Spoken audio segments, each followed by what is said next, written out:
When you're starting to get blah, blah, blah, I'm going to start that one again. If you're wanting to build deeper intimacy with people, but you find it awkward reaching out, do you withdraw and decide you're no good at this? I'm here with Rick Wilkes from thrivingnow.com, and I'm Kathy Vartuli from the intimacydojo.com. And I think a lot of us do. We're trying something new. We haven't been reaching out very much. We haven't practiced it very much. We see the extrovert at the party who's like so good at like, oh, hey, Rick, how you doing? How's the kids? Oh, no kids. Oh, yeah, that's right. You have kids, but I'm just like making it fun. But we think we should be that extra, we should be that easy, and it should feel the way it looks from the outside to them. And we were just talking about, like, sometimes when we feel awkward, we feel like it means we should back away, we should run away. And then we never actually get better at it. It never gets easier because we're avoiding the very thing that we need to do, which is practice. Yeah, engaging with someone is a bit like starting a song with them, where you're not exactly sure what notes we're going to hit or how well we'll sing together. And so our first invitation is, what if awkward is okay? Mm-hmm. Try that on. What if awkward's okay? What comes up for you? It could be that, there's some doubts that that is ever okay. What we'll tell you is that we've been trying that on and wearing it around with us for a while now. And by starting off and being okay with awkward, it really makes a difference. And I think for me, one of the things that I used to have a belief is that if a relationship was awkward in the first moments, that first blink, who are you, that first impression, that was an indication of what the relationship would be like down the road. Yeah. And I will say that some of the deepest relationships that I have today, they're with people that at the superficial level that's not their sweet spot. Mm-hmm. And so if you are embracing the awkward, what you're saying is, well, who might we be if we allow this to just get a little bit more connected? We get to know each other a little bit more. How do we start engaging then?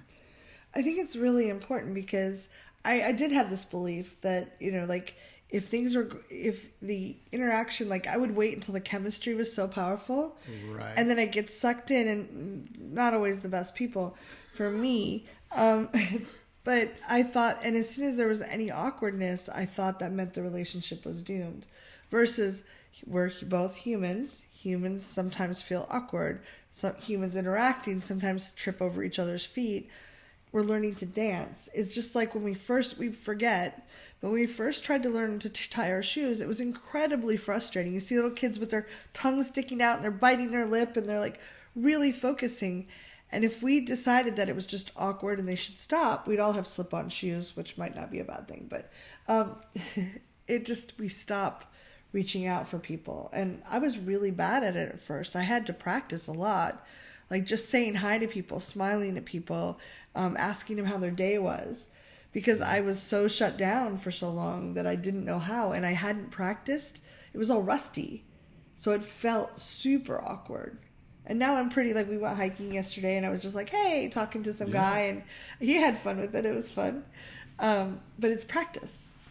It is practice. And so the practice for our approach is, one, embrace the awkward as something that is not a negative. It is something that is often a part of relationships. Yeah. And we have to acknowledge Reed Mahalko for bringing that into our lives, the embrace the awkward. That was beautiful. And then acknowledging some of the things that happen somatically in your body, mm-hmm. and developing some skills like tapping that allow you to calm yourself and be more yourself, more relaxed, engaging with someone, even during the awkward moments. Yeah. And go ahead. I don't want to interrupt you.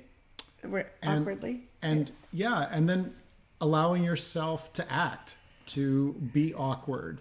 And that's another skill, and an invitation that we're offering too, is that as you're going through this engagement with us and feeling into what you're wanting, be open to having awkward interactions that you stay with long enough that you find out something about yourself or about the other person's. Yeah. And I think one of the biggest things I've realized, it's my response to feeling awkward that's often awkward.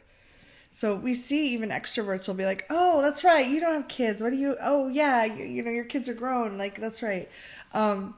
They don't feel shame about it. And I felt shame, so it made the awkwardness really kind of toxic. It was like, oh my God, I went to shake his hand, and I stepped on it, like stepped on his foot. Oh, I'm such a bad person. This is proof that I'm a bad person. All that energy is there between you, and the other person's like, what's going on? Yeah. So I'd love to come back and do a little tapping, if that's okay, on, you know, the fact that we feel so awkward being awkward. Sure, let's do that. Yeah. Please leave comments below. We'd love to see what you think.